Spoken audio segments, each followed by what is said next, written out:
नमस्कार. आपल्या सर्वांचे पुन्हा एकदा स्वागत आहे. आज मी तुमच्यासमोर स्वरचित कविता पाऊस ही प्रस्तुत करणार आहे.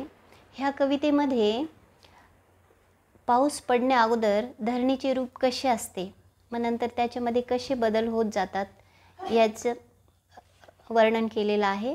चला तर मग आपण ह्या कवितेचा आनंद घेऊया. पाऊस.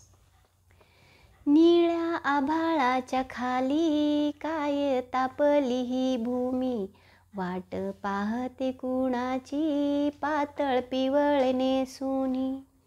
धरणी विनवीते मेघा आणून डोळ्यामध्ये प्राण, लेकरांच्या साठी रे तुला आहे माझी आण.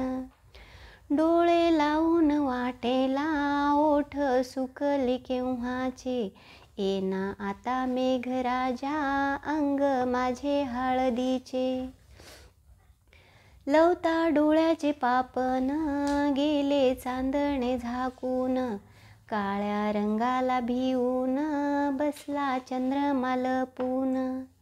काळ्या काळ्या ग मेघांनी काय केली गर्दी, पाऊस येणार म्हणून वारा देतोय वर्दी.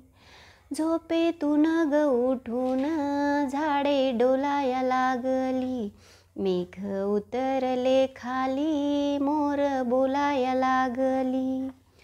काळ्या कुट्टत्या अंधारी येई सरी मागून सर, काळोखाच्या पडद्यावरी जणू दुधाची ती धार. धन्यवाद.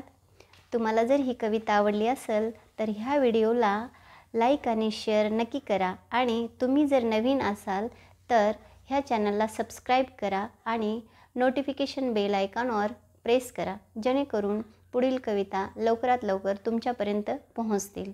पुन्हा भेटूया नवीन स्वरचित कवितेसोबत. धन्यवाद.